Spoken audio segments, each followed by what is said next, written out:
आज हम बात करने जा रहे हैं शरद पूर्णिमा। यह दिवाली के पहले 15 दिन पहले आया हुआ त्यौहार है। हमने अभी नवरात्रि जस उपासना पूर्ण की है। सभी देवी की ही उपासना हमने 9 दिन की थी। अब जो दिवाली के दिन हम शारदा पूजन करते, श्री लक्ष्मी जी का पूजन करते, उसका आह्वान करने का दिन होता है, वो होता है शरद पूर्णिमा। इसको कहते ही शरद पूर्णिमा इसलिए, पूर्णिमा का मतलब होता है पूर्ण और शरद का मतलब होता है शरद ऋतु। अब आप सभी को पता होगा ये शरद ऋतु है। वैसे 6 ऋतु होती है, नॉर्मली सबको वही पता होता है, ग्रीष्म, वर्षा और ठंड। वैसा नहीं है, 6 ऋतु है। अब ये वर्षा ऋतु का अंत समय आ चुका है, आ ही चुका है। और जो ठंड होती है, जिसे हम विंटर कहते हैं, जो सर्दी की ऋतु होती है, उसका आरंभ होने जा रहा है। उसके बीच की जो ऋतु होती है वो होती है शरद ऋतु। और यह शरद ऋतु होती है जो हमारे शरीर में वर्षा ऋतु में जो जो कोई हमने रोग वगैरह इकट्ठा किए उसको ठीक करने का यह मौका मिलता है, ये होती है शरद ऋतु।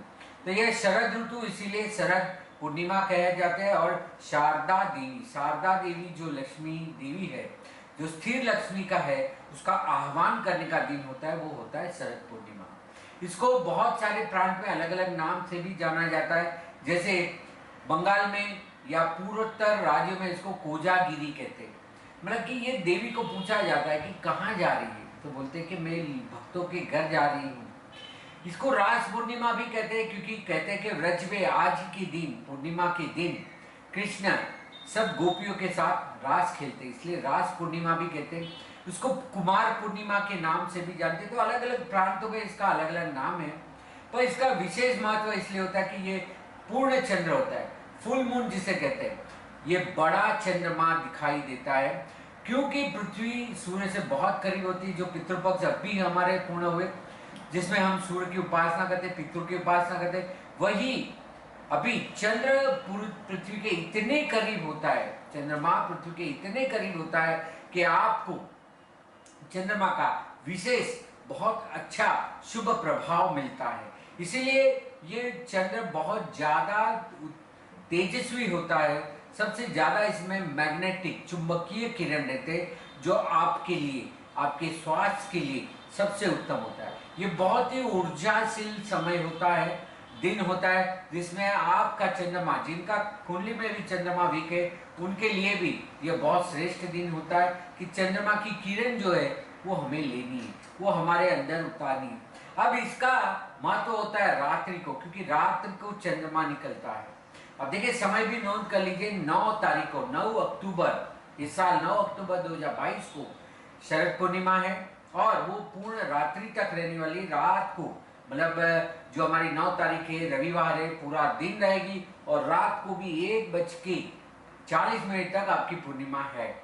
तो पूर्ण दिन, कल का दिन भी जो पूर्णिमा का दिन है, पूर्णिमा का दिन और रात दोनों समय श्रेष्ठ होता है। अब इस समय पे आपको चंद्रमा का ज्यादा से ज्यादा प्रभाव मिले, इसलिए आपको घर के बाहर आना है। रात्रि के समय पे चंद्र का जितना प्रकाश ले सकते अपने शरीर में वो लीजिए। शांति से बैठिए, ध्यान कीजिए, मेडिटेशन कीजिए और चंद्रमा की किरण को अपने अंदर उतारिए। इससे देखिए, इस दिन चंद्रमा की सारी उपाय किए जाते हैं। जैसे कि दूध, वो भी चंद्रमा का है, मिश्री, वो भी चंद्रमा का है, और आपका होता है चावल या पोहे। सो दूध को उबाल के उसमें थोड़ी सी मिश्री डाल के, पोहे डाल के या चावल डाल के आपको बनाना है दूध पोहा या खीर जिसे हम कहते हैं। और उसको आपको रात्रि के समय खुले में, जहां चांद का प्रकाश हो, वहां पे रख देना है। थोड़े समय उसमें चंद्रमा का बिंब आने पे, चंद्रमा का किरण आने पे वो चार्ज हो जाती है। और वो प्रसाद के तौर पे ग्रहण करने में आपको कभी भी शरीर में जो पित्त जमा होता है, जो आपने वर्षा ऋतु में जितने रोग जमा किए, उसको वो निकाल देता है, उसको वो साफ करता है। सो यह महत्व है पूर्णिमा का, शरद पूर्णिमा का। तो ये एक फेस, जो चंद्रमा का जो मुख है, वो बहुत ही ज्यादा प्रभावशील होता है और इसका आपको ज्यादा से ज्यादा प्रभाव लेना है। अब ये लक्ष्मी का भी वास होता है। देखिए हमारे हिंदू धर्म में कोई भी त्योहार को कोई भी देवी देवता से जोड़ा जाता है ताकि हम उसका ज्यादा से ज्यादा महत्व लें। जैसे कहते हैं कि ये लक्ष्मी का है, कोजागिरी देवी का है और लक्ष्मी का प्रवेश होता है, और 15 दिन बाद दीपावली के दिन आप उसकी महालक्ष्मी के तौर पे पूजा करते हैं। यह वो ऋतु है जब वर्षा ऋतु से जो धान पका है, इसको हार्वेस्ट सीजन भी कहते हैं, क्या आपका जो धान पिक गया है उसको काट के उसको अनुभूति करने का, उसका सुख आनंद लेने का भी ये समय होता है, जो भी ये समय है। तो जो ग्रेन्स होते हैं वो भी पकने के, पोंक भी बहुत सारे लोग खाते हैं इस समय पे, गेहूं का जो पोंक होता है वो भी, और ये समय होता है इसके 15 दिन बाद लोग दीपावली मनाते हैं। सो ये हार्वेस्टिंग सीजन है, फुल मून है। अब इसका सबसे ज्यादा अगर आपको साल भर में, क्योंकि आप जो दूध पोहे बनाएंगे या खीर बनाएंगे तो आप एक ही दिन खा लेंगे, अगर पूरे साल भर निरोगी रहना है तो आप चंद्रमा के प्रकाश को अपने अंदर लाइए, या फिर शक्कर के जो गांठे होते हैं जिसको खड़ी शक्कर भी कहते हैं, रॉक शुगर भी कहते हैं, जो बड़े बड़े डाले होते हैं जिसको मिश्री भी कहते हैं, बड़े बड़े डाले, सो वो आपको ले आने। कोई भी ग्रोसरी के दुकान में, बनिए की दुकान में आपको वो मिल जाएंगे। खड़ी शक्कर भी उसे कहते हैं, मोटी शक्कर भी कहते हैं, या तो मिश्री कहते हैं।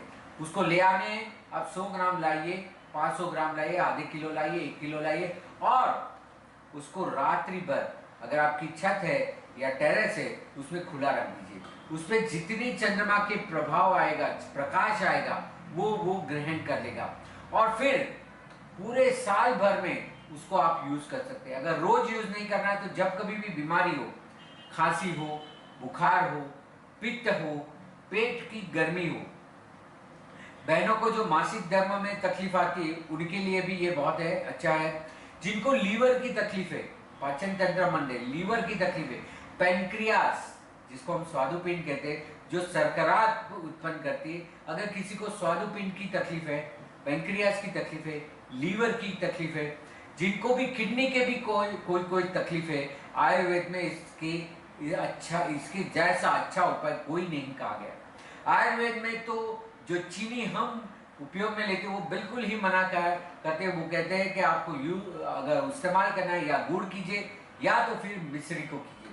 तो ये मिश्री है, जो डाले होते हैं, बड़े बड़े डाले होते हैं, उसको ले आइए और उसको रात को छत पे रखिए, उसके ऊपर चादर वगैरह से हल्के से रख दीजिए और चींटी वगैरह ना चढ़े उसका ध्यान रखें, और उसको खुले में रहने दीजिए।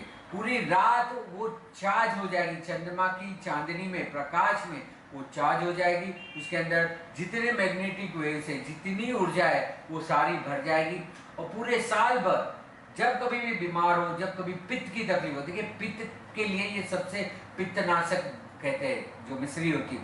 तो छोटा सा उसमें से टुकड़ा लेके फिर आप मुंह में उसको रखिए और उसको चूसते रहिए, और देखिए आपको कितना जल्दी फर्क होता है। सो यह शरद पूर्णिमा का, कोजागिरी पूर्णिमा का, और ये जो त्योहार है उसको आपको इस तरह से मनाना है। उस दिन मतलब कि शरद पूर्णिमा के दिन तो आपको दूध, चावल और शक्कर मतलब कि मिश्री से मिश्रित खीर बनानी है या दूध पोहे बनाने हैं। उसको रात्रि में 1 घंटा 2 घंटा चांद का प्रकाश उसमें लाना है, और फिर उसको प्रसाद के तौर पे ग्रहण करना है, एक बात। और दूसरे शक्कर के डाले, बड़े बड़े शक्कर के डाले ले आइए, अपनी छत पे रखिए, खुले रखिए, और चांद का प्रकाश उसमें आने दीजिए, और सुबह उसको भर दीजिए घर पे, और पूरे साल तक उपयोग कीजिए। ये मन की शांति के लिए भी श्रेष्ठ दिन होता है। आपके चंद्र अगर कुंडली में कमजोर है, आपको अगर मानसिक चिंताएं बहुत रहती है, स्ट्रेस रहता है, तनाव रहता है, बिना वजह की चिंताएं रहती, ये सभी के उपाय का ये सबसे श्रेष्ठ दिन है। आप रात भर अगर जागरण कर सकते हैं तो उससे उचित कुछ नहीं होता है। बहुत सारे लोग पूरी रात भर मंत्र जाप करते, उपासना करते, और चांद का सबसे ज्यादा से ज्यादा ऊर्जा लेने की कोशिश करते।